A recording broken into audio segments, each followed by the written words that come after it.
सर्वसामान्य माणसाच्या हक्काची निवडणूक आहे, गोरगरिबांची निवडणूक आहे आणि सर्वसामान्य माणसाला न्याय मिळावा, त्यांचे विकास कामं व्हावी यासाठी स्थानिक स्वराज्य संस्थांच्या या निवडणुका होत असतात. गेली 9 वर्ष निवडणुका झाल्या नाहीत आणि मगाशी बऱ्याच लोकांनी उल्लेख केला, हे अवसरी गाव श्री काळभैरवनाथ महाराजांच्या पदस्पर्शानं आशीर्वादानं पावन झालेले गाव आहे. चांगल्याच्या मागे नेहमीच उभं राहणारे हे गाव आहे आणि या भागामध्ये जिल्हा परिषद सदस्य म्हणून मी देखील काम केलं, जिल्हा परिषद सदस्य म्हणून माझ्या पत्नीने देखील काम केलेलं आहे.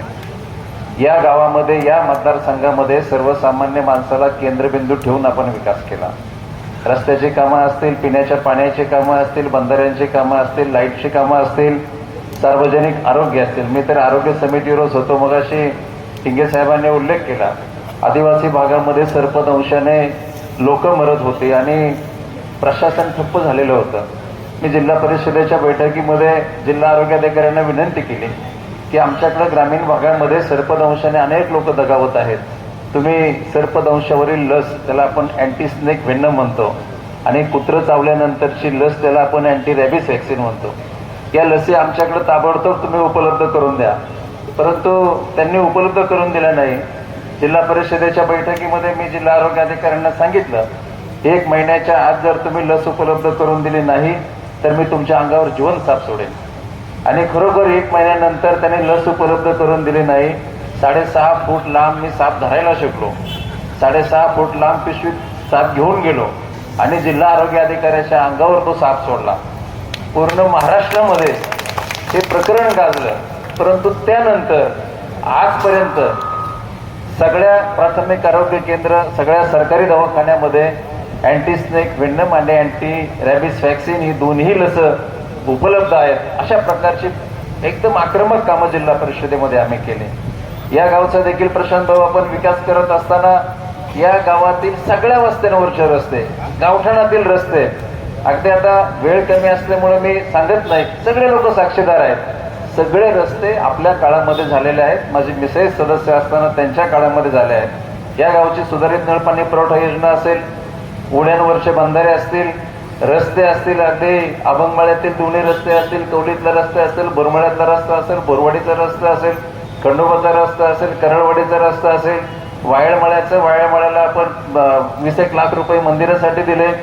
आपण अगदी सगळे, म्हणजे मगाशी सचिनने उल्लेख केला की अवसरी पिंपळगाव रस्ता, पूर्वीचा काळ, पूर्वीच्या लोकांना जर आठवत असेल, पावसाळ्यामध्ये एकदा खूप पाऊस आला आणि मुलींच्या शाळेमागून जाता येत नव्हतं, लोक किटले घेऊन पडले.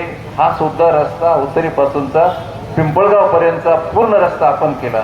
आणि त्यावेळी मी आता आवर्जून सांगतो का भीमा आप्पा अभंग आपल्यामध्ये नाही, त्यांची किसनदादा देखील या ठिकाणी साक्षीदार आहेत, त्यांची भरपूर जमीन त्याच्यामध्ये गेली. आप्पा अगदी JCBच्या पुढे आडवे झोपले होते, किसनदादांनी त्यांनी समजून सांगितलं, हा समाजासाठी होणारा विकास आहे, त्यासाठी आप्पा तुम्ही ऐका. आप्पा देखील आप्पांनी ऐकलं आणि तो रस्ता होऊ दिला. इथं सुनील भोर असतील, MP भोर, तो बिचारा साक्षीदार आहे. अगदी व्यवस्थित रस्ता आम्ही त्या काळामध्ये केला. आणि अशी विकास कामं करत असताना अवसरीमध्ये आपण प्राथमिक आरोग्य उपकेंद्र आपण केलं.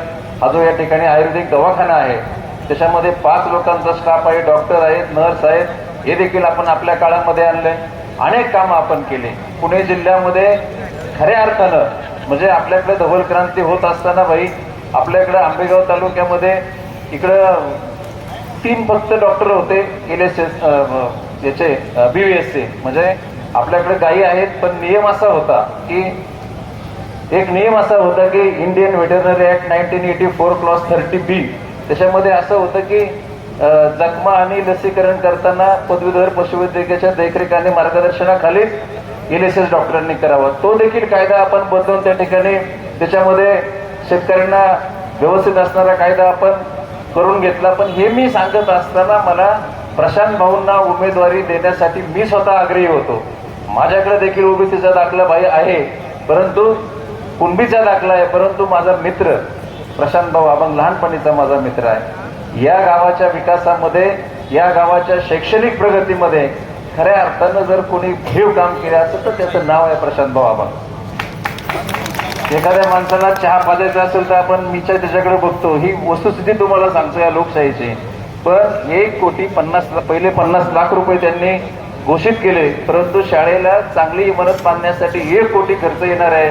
पुढचे 50 लाख देखील न सांगता ह्या बादरांनी दिले.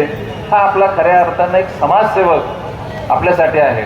किती कामं प्रशांत भाऊंनी केली. गावागावामध्ये मळ्यामध्ये खोल्या बांधून दिल्या. कोणी त्यांना सांगितलं आमच्या मंदिराला कलर द्या, कलर दिला. एवढं दातृत्व असताना प्रशांत भाऊ जिल्हा परिषदेच्या निवडणुकीला उभे राहत नव्हते. आम्ही प्रशांत भाऊंना सांगितलं तुम्ही एवढं पुण्याचं काम करता, तुम्ही लोकांची सेवा करता, अध्यात्माचं काम करता, शैक्षणिक काम करता, पण हे काम करत असताना जर त्याला सत्तेची झालर मिळाली तर खऱ्या अर्थानं पुढचा काळ हा लोकांच्यासाठी अतिशय चांगला राहील.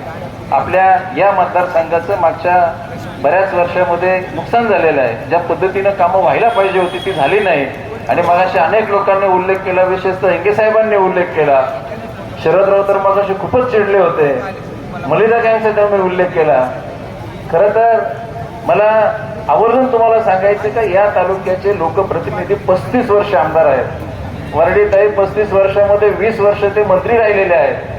तुमचा जुन्नर तालुका बघा, खेड तालुका बघा, मंत्री नसताना देखील एकदम चांगले रस्ते आहेत, सामाजिक सुविधा चांगल्या आहेत, अगदी सगळ्या बाजूने चांगला तालुका विकसित झालेला आहे. परंतु आंबेगाव तालुक्यामध्ये 20 वर्ष मंत्रिपद असताना त्या मंत्रिपदाचा उपयोग हा फक्त स्वतःच्या जवळच्या लोकांसाठी आणि तुमच्या भाषेत लाभार्थ्यांसाठी झाला. सासरेबा तुम्ही जवळून बघितलेला आहे. त्यामुळं आपल्याला भविष्यकाळ आपल्याला बदलायचं आहे. पहिलं खातं मिळालं ऊर्जा खातं. पूर्वी सगळे जुने शेतकरी या ठिकाणी आहेत, वर्षाला लाईट बिल यायचं शेती पंपाचं, नंतर 6 महिन्याला यायचं. आता वर्षाचं लाईट बिल महिन्यावर आलं, जेवढं वर्षाला बिल यायचं तेवढं 1 महिन्याला बिल येतं. एका खात्याची 3 खाती करून टाकली. एक मीटर घेऊन जातो, दुसरा मीटर रिडिंग टाकतो, तिसरा वसुली करायला येतो. काय कोणाचा कोणाला संबंध नाही. मागे मी MSCBच्या ऑफिसमध्ये गेलो, एक बिचारी गरीब आजी मला म्हटली भाऊ माझ्या घरामध्ये एकच बल्ब आहे, मला 17,000 रुपये बिल आले. बरं इथं विषय पहिले बिल भरा तरच बोला. अधिकारी पण फार हुशार आहे. आणि आता तर अदानी घराघरात पोचलाय, अदानीचे मीटर. तुम्ही काहीच बोलायचं नाही. तुमचं पैसे भरले नाही का तुमची लाईट ऑटोमॅटिक कट होणार. हे खातं यांच्याकडे होतं, हे खात्याचं वाटोळं झालं. नंतर आलं बाई अर्थ खातं. अर्थ खातं आलं म्हणजे सगळ्या महाराष्ट्राच्या तिजोरीची छावी तुमच्या हातात आहे. का आंबेगाव तालुक्याचा विकास झाला नाही? का कलमोडीची योजना झाली नाही? का माळसाकांची योजना झाली नाही? सातगाव पठाराचा सगळ्या जिव्हाळ्याचा प्रश्न हा कलमोडीचा होता. मागच्या विधानसभेच्या वेळी ही लोक सत्ताधारी भाषण करायला गेली. यावेळी म्हटले काळजी करू नका, 100% कलमोडीचं पाणी आपल्या भागामध्ये येणार आणि सुजलाम सुफलाम होणार. एक वयस्कर बाबा उठला. अरे म्हटला उठा उठा, धोतर ओरलं झालं. शेजारचं म्हणलं अरे काय झालं? म्हणलं काय नाही, कलमोडीचं पाणी आलं. म्हणजे लोक त्यांच्या आता टिंगल करायला लागलेले आहेत. काही विकास नाही, काय नाही. विकास जो केलाय फक्त भुगल बच्चांचा विकास झालाय, सर्वसामान्य माणसाचा विकास झाला नाही. जे विरोधक आहेत, जे सार्वजनिक प्रश्नावर आवाज उठवतात, त्या लोकांवर खोट्या नाट्या केसेस करण्याचं काम हे लोक नेहमी करत असतात. आम्ही घाबरत नाही. बिबट्याचं आंदोलन झालं. बिबट्याच्या आंदोलनामध्ये अनेक लोकांचे, महिलांचे, माता भगिनींचे पोटचे गोळे समोर वाघांनी ओढून नेले आणि त्याला पिंजरा मिळावा ही आम्ही मागणी करत होतो. रास्ता रोको आंदोलन केली, आमच्यावर पकड वॉरंट काढलं. आम्ही आता PR बॉन्ड देऊन आलोय परवा. घाबरत नाही. सर्वसामान्य माणसाच्या हितासाठी कितीही केसेस झाल्या तरी आम्ही अंगावर घ्यायला तयार आहोत. आम्ही घाबरणार नाही. परंतु चुकीचं काम या तालुक्यामध्ये आम्ही होऊ देणार नाही. आंबेगाव तालुक्यामध्ये महाविकास आघाडी झालेली आहे. महाविकास आघाडीच्या माध्यमातून आपले जे उमेदवार उभे आहेत त्या सगळ्यांना आपण भरभरून मतदान करा, अशा प्रकारची मी आपल्याला विनंती करतो. वेळ संपलेली आहे, त्यामुळं आचारसंहितेचा भंग होऊ नये याची काळजी घेतो आणि माझे 2 शब्द पुरे करतो. जय हिंद, जय महाराष्ट्र.